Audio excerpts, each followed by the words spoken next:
या वर्षीचा जर विचार केला तर शेतकऱ्यांना आपल्या शेतामध्ये जो लावलेला खर्च आहे हा खर्च निघणं सुद्धा कठीण आहे।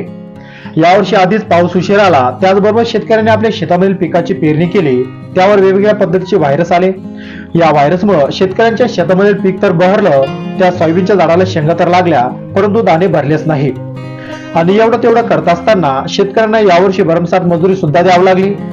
यावर्षी सोयाबीन सोंगणीचा जर खर्च म्हणला तर एकरी 3 ते 3500 रुपये मजुरी शेतकऱ्यांना द्यावी लागली। त्यामुळं शेतकऱ्यांच्या शेतामध्ये जोही खर्च लागला होता हा खर्च निघणं सुद्धा कठीण झालं। त्याचबरोबर शेतकऱ्यांनी आपल्या शेतामधील मळणी जर केली आणि मळणी केली असेल आणि मार्केटमध्ये जर आपल्या शेतामधील पीक हे विकायला नेलं असेल तर त्याला त्या ठिकाणी व्यवस्थित भाव सुद्धा मिळत नाही। सोयाबीनचं पीक जर बाजारात विकायला नेलं तर सोयाबीनच्या पिकाला जेमतेम 3800 ते 4000 रुपये भाव यावर्षी मिळत आहे। परंतु हा भाव त्या ठिकाणी मिळत असताना शेतकऱ्यांचा जो लावलेला खर्च होता हा खर्च आवाजच्या सव्वा झाल्यामुळं शेतकऱ्यांना आपल्या शेतामधील पिकाचं नुकसान भरपाई सुद्धा या ठिकाणी मिळणं कठीण झालं। परंतु मित्रांनो, महाराष्ट्रात असे बरेच शेतकरी आहेत की ते शेतकऱ्यांनी आवाजच्या सव्वा सोयाबीनचं पिकाचं उत्पादन सुद्धा काढलं। तर या आवाल्या शेतकरी वेगवेगळ्या तंत्रज्ञानाचा वापर करून आपल्या शेतामधील पिकाचं उत्पादन कसं वाढेल हा नेहमी विचार करत असतात, हा नेहमी अभ्यास करत असतात। तर मित्रांनो, अशाच एका आवाल्या शेतकऱ्याबद्दल आजच्या या व्हिडिओमध्ये आपण चर्चा करणार आहेत। तर ते शेतकरी कोण आहे, तर त्यांनी कोणतं पीक त्या ठिकाणी पेरलं आणि कोणत्या कंपनीचं वाण पेरून आवाच्या सव्वा उत्पादन आपल्या शेतामधून काढलं। तर मित्रांनो, ही संपूर्ण व्हिडिओची माहिती या व्हिडिओच्या माध्यमातून आपण आज पाहणार आहे। परंतु त्याआधी तुम्ही शेतकरी असाल आणि अशाच नवनवीन व्हिडिओची माहिती मिळवण्यासाठी आपल्या चॅनलला नक्कीच सबस्क्राईब करून घ्या आणि बाजूला असलेल्या बेल आयकॉनला सुद्धा नक्कीच प्रेस करायचं आहे। तर मित्रांनो, हे बदनापूर तालुक्यातील शेतकरी असून कावळा गावचे मुख्य रहिवासी शेतकरी आहे। या शेतकऱ्याचं नाव अशोक पांढरे आहे। या शेतकऱ्याने आपल्या सोयाबीन या पिकापासून एकरी 24 क्विंटल ॲव्हरेज यावर्षी काढला आहे। तर हे ॲव्हरेज कसं काढलं, त्याने कोणत्या प्रकारे लागवड केली आणि त्याने कोणत्या कंपनीचं बियाणं आपल्या शेतामध्ये पीक पेरलं हे या व्हिडिओच्या माध्यमातून मित्रांनो आपण आता पाहूया। तर अशोक पांढरे हे मूळचे कादळा रहिवासी आहे। तर यांचं जेमतेम 10वी पर्यंत शिक्षण झालं असल्यामुळं त्यांचा मुख्य व्यवसाय हा शेती आहे।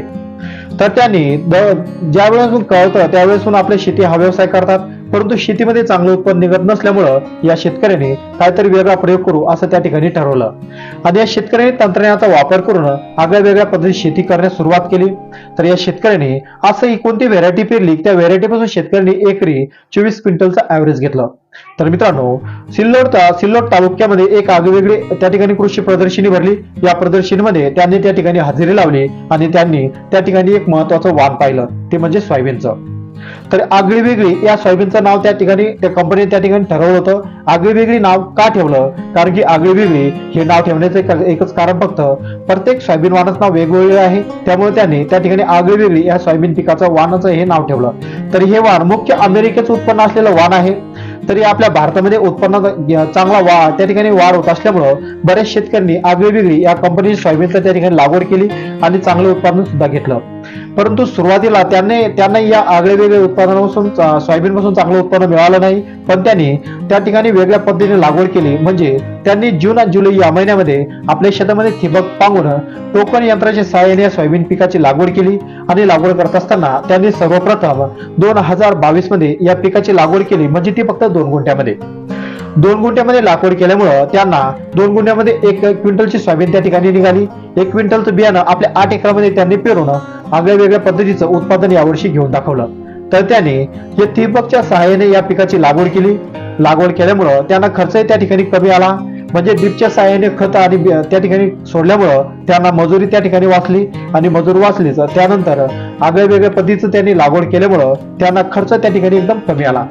तर मित्रांनो, अशा प्रकारे अशोक पांढरे यांनी त्या अगोदर एक तुर्की नावाचं जे बाजरीचं वाण आहे या बाजरीचं वाण सुद्धा पेरलं होतं आणि त्यांनी 4 फुटाचं हे बाजरीचं वाण असल्यामुळं त्यांनी त्या ठिकाणी चांगल्या पद्धतीचं उत्पादन सुद्धा घेऊन दाखवलं। तर अशा प्रकारे अशोक पांढरे यांनी वेगवेगळ्या पद्धतीचं तंत्रज्ञान वापरून आपल्या पिकाचं लागवड केली आणि वेगवेगळ्या पद्धतीचं सोयाबीन वापरून त्यांनी 4 प्रकारचे बियाणे त्या ठिकाणी वापरले। त्यांना आगळीवेगळी या कंपनीकडून चांगलं उत्पादन त्या ठिकाणी मिळालं, म्हणजे एकरी 24 क्विंटलचं ॲव्हरेज त्यांनी यावर्षी घेऊन दाखवलं। तर मित्रांनो, त्यांचा एक शेतकऱ्यांना पुन्हा समज होता की तुम्ही वेगवेगळ्या तंत्रज्ञानाचा वापर करून तुमच्या शेतीमध्ये सुद्धा वापर करावा, म्हणजे तुमचा त्या ठिकाणी खर्चही कमी होईल आणि उत्पन्नही जास्त निघेल. अशा प्रकारे त्यांनी शेतकऱ्यांना वेगवेगळ्या प्रकारचा संदेश सुद्धा दिला होता. तर मित्रांनो, अशोक पांढरे या बदनापूर तालुक्यातील काजळा येथे ड्रायव्हर शेतकरी आहे. यांनी अशा प्रकारे या ठिकाणी वेगवेगळ्या पद्धतीचं वाण वापरून वेगवेगळ्या पद्धतीचं उत्पादन त्या ठिकाणी घेऊन दाखवलं. तर त्यांनी शेतकऱ्यांना फक्त एकच संदेश दिला की तुम्ही वेगवेगळ्या प्रकारचा तंत्रज्ञानाचा वापर करून चांगलं उत्पादन त्या ठिकाणी काढू शकता. तर मित्रांनो, आशा करतो तुम्हाला हा व्हिडिओ अत्यंत महत्त्वाचा वाटला असेल. व्हिडिओ आवडल्यास एक लाईक सुद्धा करायचा आहे आणि चॅनलवर पहिल्यांदा आला असाल तर चॅनल सुद्धा नक्कीच सबस्क्राईब करून बाजूला असलेल्या बेल आयकॉनला सुद्धा नक्कीच प्रेस करा.